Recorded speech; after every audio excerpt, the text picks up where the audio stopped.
Abra sua Bíblia, por favor. João capítulo 7, verso de número 30. Põe na tela para mim. João 7, 30. Procuravam, pois, prendê-lo, mas ninguém lançou mão dele, porque ainda não era chegada a sua hora. Feche os seus olhos. Senhor nosso Deus e Pai, em nome de Jesus, continua falando conosco, usa-me como um canal de bênção nesta hora, ó Pai, e que possamos sair daqui diferente do que entramos. O Senhor jamais reuniu um povo para despedir este povo de mãos vazias. Te damos graças em nome de Jesus, amém, glória a Deus, amém?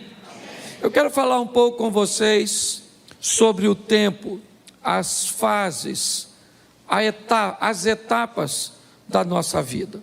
Eu acho que você já conseguiu entender que na verdade o tempo é um recurso, e um recurso que não pode ser reaproveitado, que não pode ser recuperado. Talvez uma das coisas mais valiosas que temos é o tempo, e quanto mais rápido nós entendermos que estabelecer um tempo de qualidade para a nossa vida, quanto mais rápido entendermos que a vida é única, curta e rápida, inevitavelmente esse entendimento vai fazer com que nós não percamos tempo, que não joguemos nosso tempo fora. É lógico que uma parte do seu tempo é extremamente saudável que você dedique essa parte para que você venha ter lazer, uma diversão, se distrair. É importantíssimo. Pessoas que acham que vieram nessa vida apenas para trabalhar, que colocam um dinamismo acima da média na sua vida e acha que isso é saudável, é só uma questão de tempo até ela descobrir que acabou ficando sozinha, acabou ficando doente e pior, não dá para recuperar mais. Filhos só são crianças uma vez na vida. Você só é jovem uma vez na vida. Casamento, certo? Aquela coisa gloriosa e satisfatória do início do relacionamento, na verdade, ele acaba acontecendo uma vez só. Então, aproveitar o tempo é algo que nós devemos fazer o mais rápido possível. Nós estamos vendo um texto que diz que tentaram prender Jesus, mas ninguém conseguiu prendê-lo, simplesmente porque não era o tempo dele ser preso. Quando nós olhamos para tempo, é importante entender que Deus é atemporal. Deus vive na eternidade.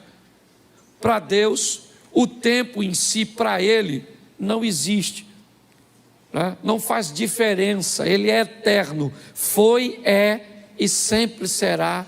É assim que funciona. Mas para nós, não. Nós temos aí, né? Normalmente, a via de regra, 9 meses para nascer, de 1 ano a 2 anos para andar, de 10 a 12 normalmente para descobrir que os adultos, nossos pais, não são super pessoas. Nós temos aí basicamente 30 anos para amadurecer. Algumas pessoas dizem, profissionais da área de psicologia, que o indivíduo que não amadurece até os 30, ele pode ficar esperto, mas vai ser bobo. Já vi uns caras velhos bobo. Ele sabe ganhar dinheiro, ele tem uma situação boa, mas você começa lá, é uma bobeira. Em pessoa, o que é isso? Falta de maturidade. Se tu está com 30, acenda a luz de emergência e amadureça o mais rápido possível, ok? Quando o assunto é tempo, também eu preciso gastar um pouquinho de tempo para falar sobre a importância de nos preocuparmos com o que esse sistema está tentando fazer com o tempo da infância das nossas crianças. Se nós olharmos, nós muitas vezes não conseguimos entender por que é que tantas informações distorcidas, por que é que desenhos animados, por que é que programas direcionados para a criança na idade mais precoce possível buscam levar informações, imagens, porque no tempo da infância, no tempo dessas crianças, elas não conseguem discernir o que é uma sugestão, do que é uma informação e uma ordenança. Por que é que estão investindo? Nosso sistema de ensino brasileiro tem um material didático tão ruim. Por que é que desde que o mundo é mundo, pelo menos que eu lembro, no Brasil, a maioria de nós não fomos para a escola para aprender sobre sexo, se eu era menino, como fazia, se fazia, com quem fazia. Nós íamos lá para aprender matemática, português, moral e cívica, ciências. Lembra disso? E por que que hoje? O que aconteceu com esse tempo que nós estamos? É um tempo que está querendo estabelecer matrizes no nosso filho. Ensina o menino o caminho que ele deve. Se você não sabe obedecer a Bíblia, o diabo talvez seja mais obediente que você. O diabo, ele diz, se a Bíblia está dizendo, ensina o menino o caminho que deve andar, eu vou obedecer a Bíblia. E vou ensinar esses meninos a se comportar segundo o meu modelo. E quando eles chegarem em casa, vão conflitar com esses pais que não têm tempo de estabelecer matrizes. E quando tentarem desfazer as matrizes que o sistema de ensino, que na verdade tem nada a ver com educação, sistema de educação é em casa, a escola é o sistema de ensino. Então, quando nós olhamos para esse tempo de tanta imaturidade que busca atingir as nossas crianças, é melhor você acordar o mais rápido possível. Porém, eu aqui como pastor e aqueles que sobem aqui, o máximo que nós podemos fazer é levar a palavra de Deus até o seu ouvido. E Deus então leva do seu ouvido para o seu coração. Por isso que é muito importante para Satanás destruir você, ou destruir a sua atenção enquanto nós estamos aqui pregando. Por que é que há um ambiente tão grande de distração durante o culto? Porque é simples. Se a palavra não chega ao ouvido, não há possibilidade dela ser conduzida para o coração. Então tem que sentar alguém do seu lado que converse com você algo interessante enquanto o culto passa. Porque para Satanás é importante que no final do culto você não tenha nada na mente. Por quê? Porque se tiver na mente, preste atenção, você viu aqui o Isley vindo ministrar a oferta, e ele disse que ouviu uma palavra aqui, uma palavra que o impulsionou a semana inteira, ou seja, a palavra estava no ouvido, estava na mente. Se a palavra entrou na mente, Deus foi levando a palavra para o coração dele, e é assim que acontece. Nós já vimos em 1 Coríntios 10, 1, que pessoas estão no mesmo ambiente, vendo a mesma coisa, ouvindo a mesma coisa, porém vivendo resultados altamente diferentes. E qual é o motivo para que isso aconteça? O nível de atenção e de comprometimento que essas pessoas tomaram após receber a palavra ou a ferramenta. Quando nós olhamos para isso, talvez nós consigamos entender por que algumas pessoas têm problemas com lidar com os tempos. E eu separei algumas coisas aqui, de uma palavra que mexeu muito o meu coração, eu quero compartilhar com você. O primeiro tempo que eu quero falar com você é o tempo dos outros. Aquele tempo que não é seu, mas você gostaria que fosse. O Salmo 73, ele ilustra isso de uma forma belíssima. Põe para mim, Salmo 73, aqui. Isso. Vamos lá. Verdadeiramente bom é Deus para com Israel, para com os limpos de coração. Preste atenção agora. Quanto a mim, meus pés quase se desviaram. Faltou, ou pouco faltou, para que escorregassem os meus passos. Por quê? Pois eu tinha inveja dos soberbos, ao ver a prosperidade dos ímpios. Porque não há apertos na sua morte, mas firme está a sua força. Não se acham em trabalhos como outra gente, nem são afligidos como outros homens. Pelo que a soberba os cerca como um colar, vestem-se de violência como um adorno. Só aí, preste atenção, qual é o problema do salmista aqui? Me parece que esse é o salmo da comparação. Me parece que esse texto define a pessoa que olha para o tempo dos outros, para aquilo que está acontecendo na vida dos outros, e não consegue entender que o tempo dos outros não é o seu. Muitas pessoas se perdem canalizando tanta atenção para o que está acontecendo na casa do vizinho, na empresa do vizinho, na igreja do outro pastor, que esquece de canalizar suas forças para fazer as coisas acontecerem na sua própria vida. O salmista está dizendo que ele quase caiu, seus pés vacilaram, ele quase desviou. Quando ele começou a olhar o tempo dos outros. E o que estava acontecendo na vida dos outros era muito diferente do que estava acontecendo na vida dele. Aprenda uma coisa: em muitas fases da sua vida, o casamento de outras pessoas vão estar melhor que o seu. A situação financeira de outras pessoas vão estar melhor que a sua. A aparência dessa pessoa vai estar melhor que a sua. Você precisa ter maturidade para entender que o tempo dos outros não é o seu tempo. Pare de olhar o que está acontecendo na vida de seu vizinho. Trabalhe, ore, entenda que o seu tempo vai chegar. E não use a medida dos outros para estabelecer a sua. Até porque, eu vou ser franco para você, e aqui na igreja você sabe que eu abro o meu coração direto.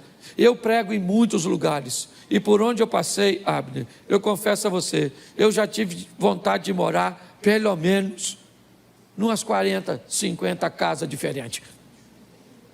Nos 40, 50 bairros diferentes.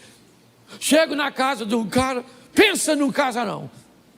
Bonito, confortável, ampla, umas ruas amplas, bonito. Eu falo comigo, Cláudio, tu tinha que morar aqui. Até eu viajar para outra. Chego lá, eu falo, que apartamento é esse?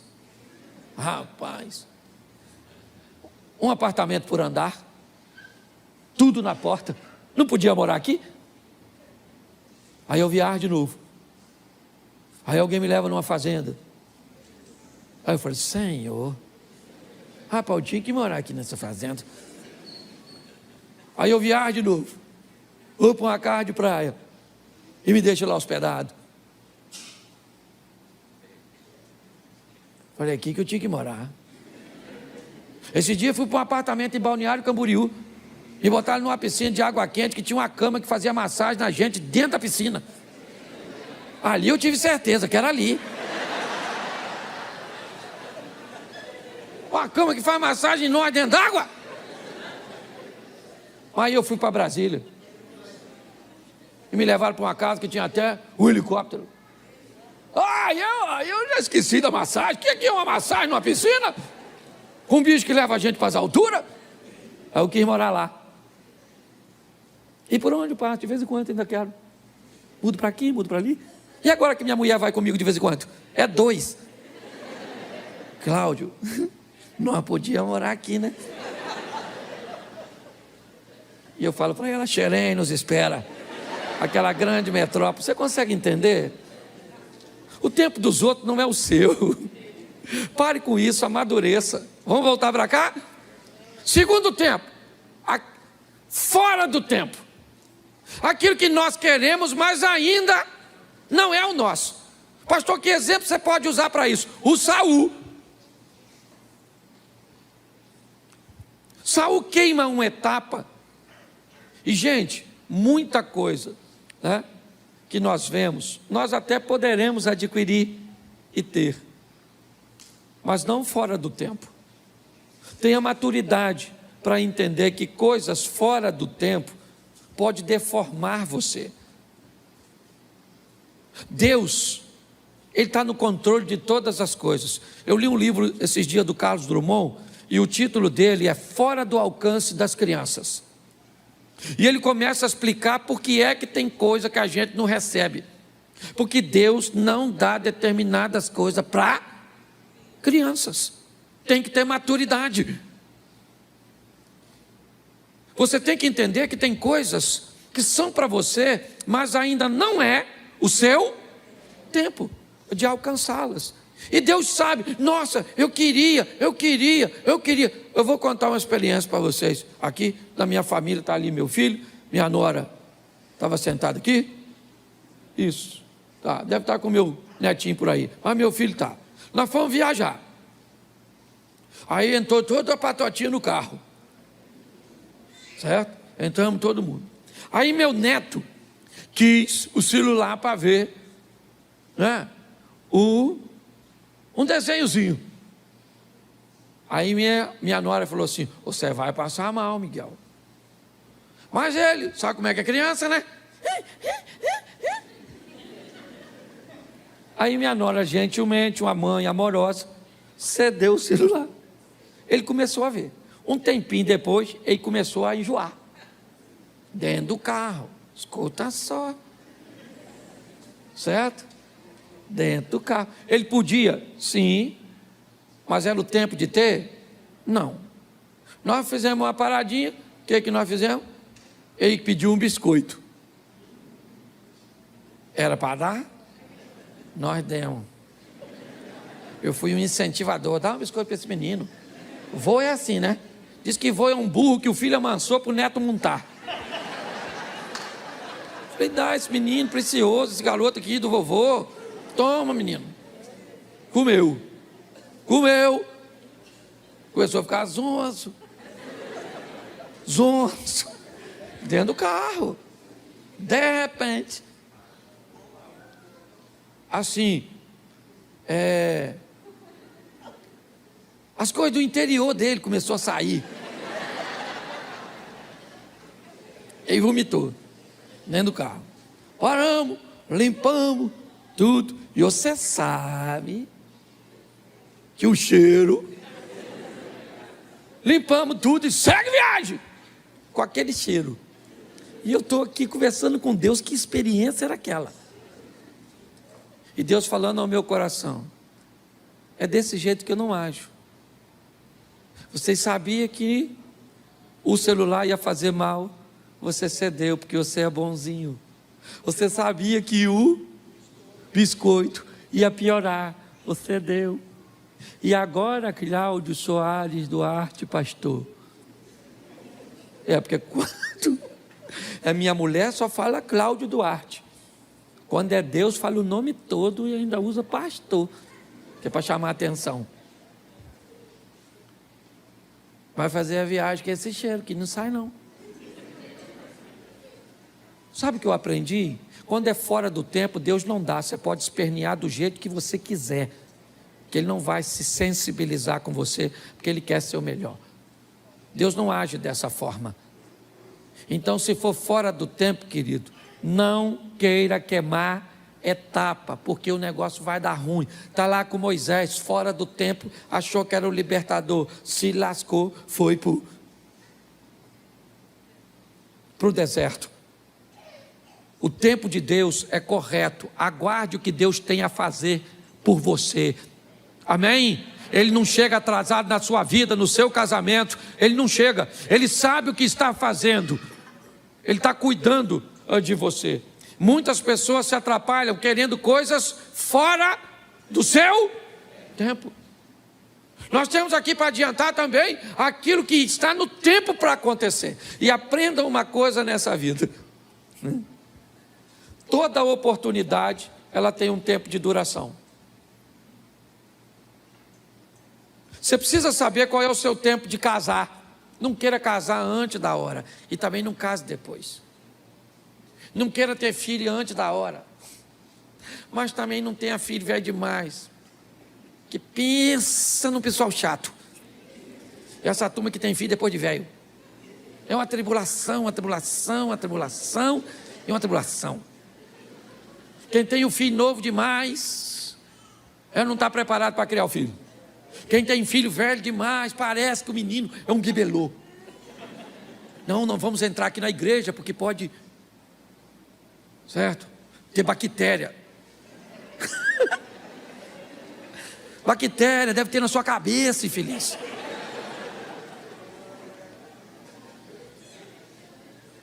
Você tem que descobrir qual é o seu tempo de casar.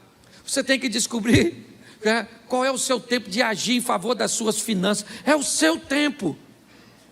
Peça a Deus para te dar discernimento. Chegou a sua hora de viver. Descubra quando ela é, em qual área é, e mergulhe com toda a sua força. É assim que funciona. Em 1992, eu tive que fazer 2 mudanças drásticas na minha vida. Casar. Acabei com a minha vida de solteiro.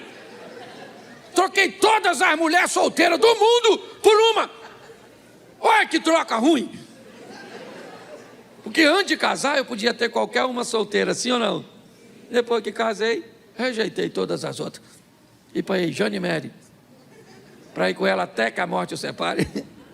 E diga-se de passagem, está demorando. Para ela e para mim. A Abner que diga isso, a Jacira aí, ó. Quase 50 anos de casado. Você consegue entender isso? Está assim de gente que não investe tempo, sabe? Para ter um discernimento, às vezes numa consultoria, em alguém que tem experiência. Para que aprender com seus erros, se você pode aprender com os erros dos outros?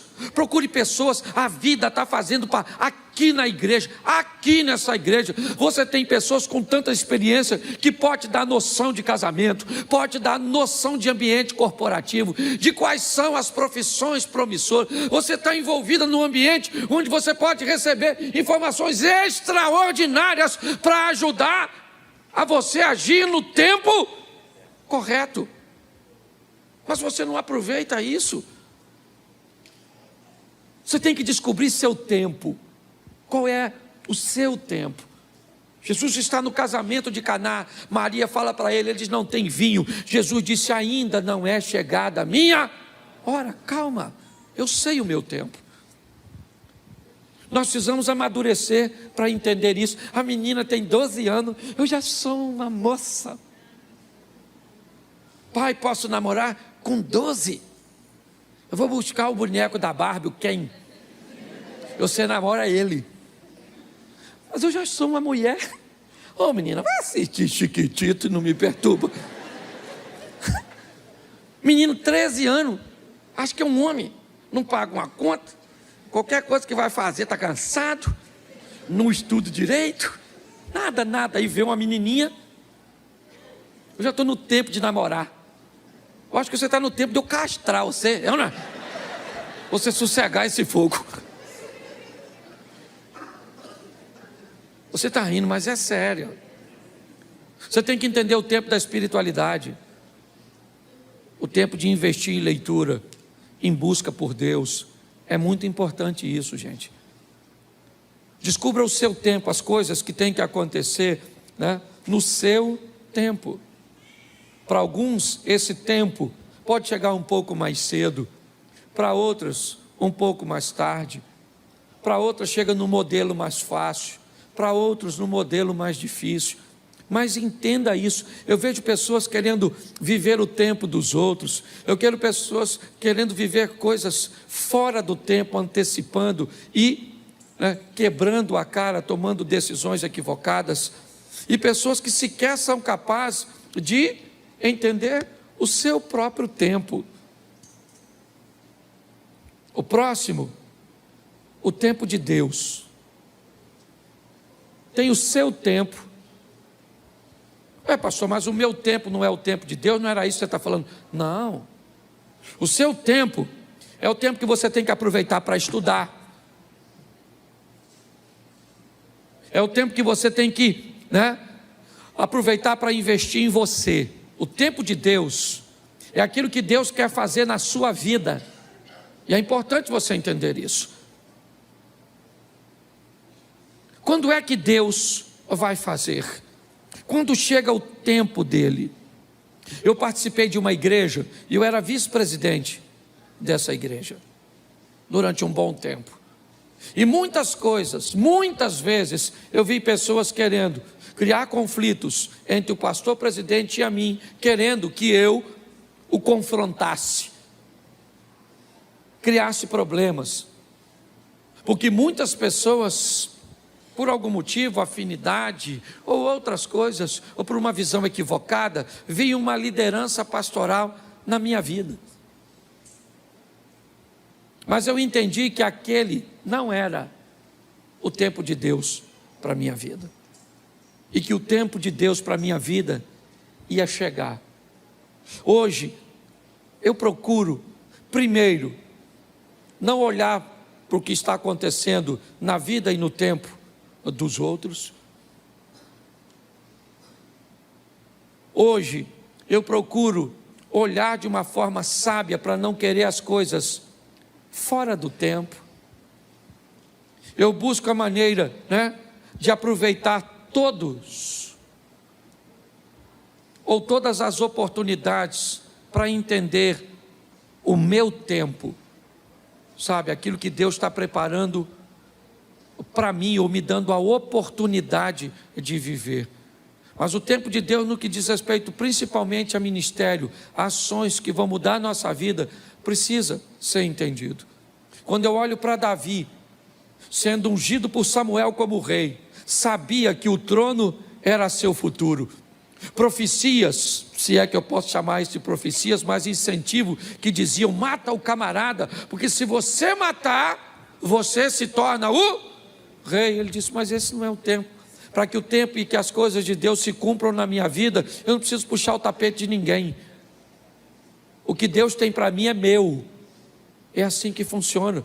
Eu não estava em casa, é o que Davi poderia dizer, quando Samuel esteve lá, todos os meus irmãos estavam lá. Eu estava no campo trabalhando, mas ninguém comeu nada, e o ungido fui eu, porque o tempo de Deus chegou para a minha vida. É importante você entender isso. Se nós não amadurecermos para dar uma olhada nisso, está assim de gente vivendo fora do tempo. Adultos vivendo como adolescente, pessoas que tinham uma situação financeira melhor ontem e hoje continuam gastando no mesmo tempo. É assim que funciona. Homens casados vivendo tempo e comportamento de solteiros, pessoas invertendo tudo e pior, trazendo dores, desconfortos, adversidades para a sua vida. Está na hora de você tomar uma decisão para mudar a sua história. É para isso que você vem à igreja, sabe para quê? Para entrar pelo teto paralítico e para sair pela porta andando. Nós vamos para a presença de Jesus para sair de lá melhor do que entramos. Esse é o propósito. Sair daqui uma esposa melhor, um marido melhor, um colaborador melhor, um empresário melhor, um pastor melhor, um amigo melhor.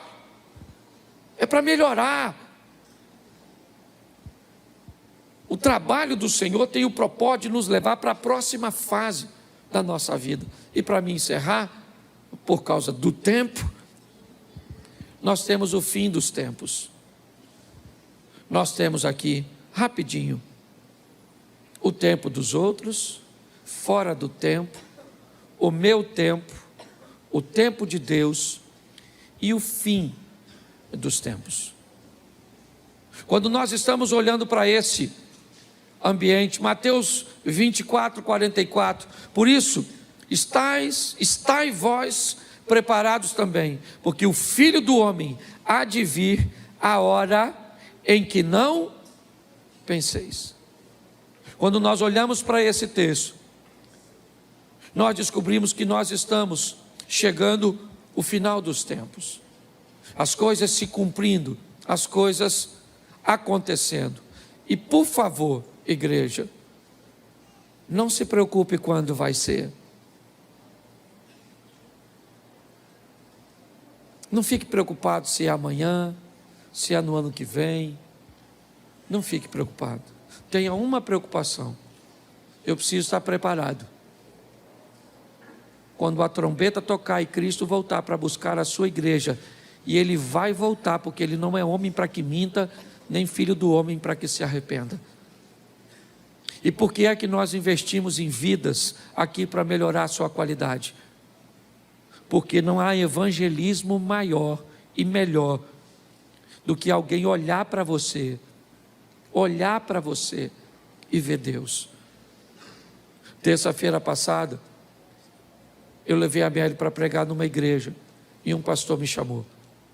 Ele trabalhava na usina de Angra, e ele me disse que com ele trabalhava um alemão, que entendia pouquíssimo português, e que falava inglês e alemão.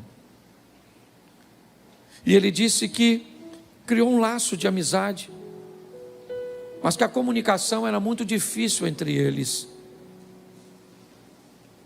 Mas que ele buscava, dentro das suas limitações, pregar Jesus para aquele homem de uma língua tão desafiadora. O homem entendia pouco, mas quem pregava era muito crente.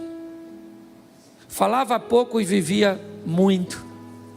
Dava um testemunho. O cara gostava demais dele e tolerava até ouvi-lo sem entender muitas coisas. O homem foi embora para a Alemanha e não se viram mais. Um tempo depois ele recebe a ligação da filha deste homem. E criou uma maneira, não entrei em detalhes, para comunicar a ele, que depois que o pai dela havia voltado para a Alemanha, ele aceitou Jesus como Salvador. E ele tinha falecido lá na Alemanha, e que ele deveria pegar um avião e ir à Alemanha, porque o pai dela, antes de falecer, deixou uma herança para ele, que ia mudar a vida dele. Muito mais do que o que falamos, meus irmãos, vale o que nós vivemos. A nossa sociedade está cheia de palavras, cheia de historinhas. A nossa sociedade está querendo testemunho. Não basta subir num púlpito e falar muito bem, não basta. As pessoas querem conviver com a gente, para ver como a gente vive, como a gente trata as outras pessoas, como tratamos a nossa família. Esse é um tempo que estamos vivendo, onde o Senhor está voltando, e o Espírito do Senhor está sendo derramado sobre a igreja. Aproveite esse tempo, o tempo da graça, o tempo do favor de Deus.